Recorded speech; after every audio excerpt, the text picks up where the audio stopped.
സ്വയം പര്യാപ്തതയിലേക്ക് എത്തിക്കുകയും ചെയ്യുന്നു എന്നുള്ളതാണ്. സ്ത്രീകൾ സംവരണം വരുന്നതിന് മുൻപും കേരളത്തിൽ പ്രവർത്തന രംഗത്ത് വന്നിട്ടുണ്ട്.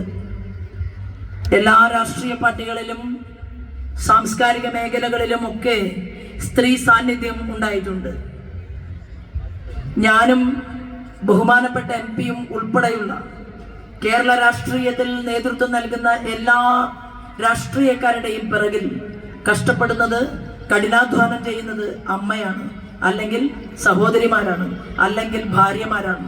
അപ്പൊ സ്ത്രീ തന്നെയാണ് ഈ സംഗമത്തിന്റെ ഏറ്റവും വലിയ കേന്ദ്ര ബിന്ദു എന്ന് പറയുന്നത്.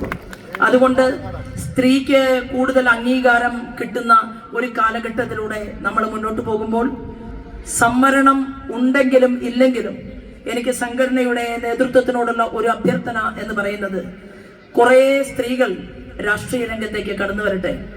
അതേതു പാർട്ടി എന്നുള്ളത് സ്വീകരിക്കാനുള്ള അവകാശം നിങ്ങൾക്ക് ഓരോരുത്തർക്കുമുണ്ട്. എന്നാൽ സ്വന്തം കാലിൽ നിന്നുകൊണ്ട് എന്തുകൊണ്ട് കേരളത്തിന്റെ നിയമസഭയ്ക്കകത്ത് ഈ സമുദായത്തിൽ നിന്ന് 4 പേർ പോകണം എന്ന് സംഘടനയ്ക്ക് എന്തുകൊണ്ട് ശഠിച്ചുകൂടാ?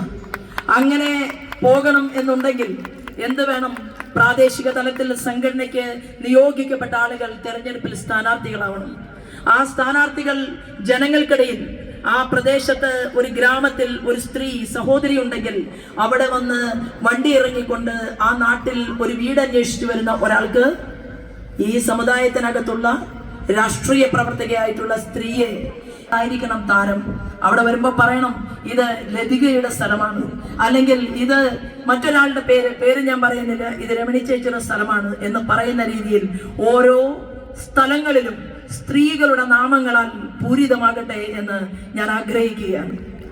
തീർച്ചയായിട്ടും എനിക്ക് നിങ്ങളുടെ മുന്നിൽ ഞാൻ നിൽക്കുന്നത് സ്ഥാനാർത്ഥി എന്നുള്ള പരിവേഷമുള്ളത് കൊണ്ട് കൂടിയാണെങ്കിൽ പോലും ഇവിടെ മറ്റൊരു പാർട്ടിയുടെ ആ പ്രസ്ഥാനത്തിലെ തന്നെ പ്രഗത്ഭമായിട്ടുള്ള സ്ഥാനം വഹിക്കുന്ന ഒരു വ്യക്തി ഇരിക്കുന്നത് കൊണ്ട് മറ്റു രാഷ്ട്രീയ കാര്യങ്ങളെക്കുറിച്ചോ എൻ്റെ മനസ്സിനകത്തുള്ള ചിന്തകളെക്കുറിച്ചോ ഞാനിവിടെ പങ്കുവയ്ക്കുന്നത് ഒരു മര്യാദയല്ല എന്നുള്ളത് കൊണ്ട് ഞാൻ അതിലേക്കൊന്നും കടക്കുന്നില്ല. ഒരൊറ്റ കാര്യം പറയാൻ ആഗ്രഹിക്കുന്നു. ഞാൻ നിങ്ങളുടെ മുന്നിൽ സ്ഥാനാർത്ഥിയായിട്ട് നിൽക്കുന്നു. എൻ്റെ തെരഞ്ഞെടുപ്പ് ചിഹ്നം എന്ന് പറയുന്നത് താമരയാണ്. എന്തായാലും 5 കോടി രൂപയുടെ വികസനം പാലക്കാട്ടിലേക്ക് കൊണ്ടുവരാനുള്ള ഒരു MLA ആവാനല്ല, 30 വർഷങ്ങൾ കഠിനമായിട്ടുള്ള പൊതുപ്രവർത്തനം ചെയ്തതിനു ശേഷം ഞാൻ നിങ്ങളുടെ മുന്നിൽ നിൽക്കുന്നത്. എൻ്റെ ആഗ്രഹം എന്ന് പറയുന്നത് ഇവിടേക്ക് ഒരു 700 കോടിയുടെ വികസന പദ്ധതികൾ എങ്ങനെ കൊണ്ടുവരാൻ സാധിക്കും എന്നുള്ളതാണ്. എൻ്റെ ബഹുമാനപ്പെട്ട ആരാധനായിട്ടുള്ള ഒരു ലീഡർ നാളെ കണ്ണാടി പഞ്ചായത്തിലേക്ക് വരുന്നുണ്ട്.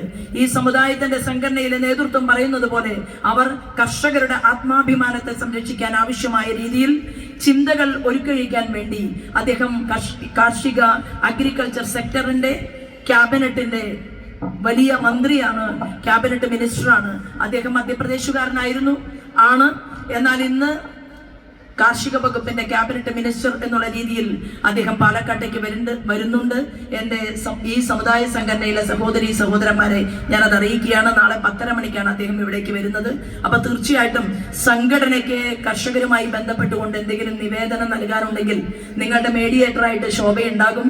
ആ പേപ്പർ എന്നെ ഏൽപ്പിക്കുകയാണെങ്കിൽ ഞാനത് അദ്ദേഹത്തിന്റെ കരങ്ങളിലേക്ക് കൊടുക്കാം എന്ന് മാത്രം സൂചിപ്പിച്ചുകൊണ്ട്, ഉദ്ഘാടകൻ ഇരിക്കുന്ന ഈ വേദിയിൽ ഉദ്ഘാടകന്റെ കൂടി ഒരു സഹായമുള്ളത് കൊണ്ടാണ് എനിക്ക് അടുത്ത സ്ഥലത്തേക്ക് പോകാൻ വേണ്ടിയിട്ട്, എന്നാൽ പിന്നെ ശോഭ സംസാരിച്ച് പോകട്ടെ എന്ന് പറഞ്ഞത്. അതിന് അദ്ദേഹത്തോട് വ്യക്തിപരമായിട്ട് നന്ദി അറിയിച്ചുകൊണ്ട് എന്നെ അടുത്ത സ്ഥലത്തേക്ക് പോകാൻ അനുവദിക്കണം എന്ന് അപേക്ഷിച്ചുകൊണ്ട് ഞാൻ എൻ്റെ വാക്കുകൾ നിർത്തുന്നു. അടുത്ത ഒരു മീറ്റിംഗിൽ എനിക്ക് സ്ഥാനാർത്ഥി എന്നുള്ള പരിവേഷം ഉണ്ടായിരിക്കില്ല.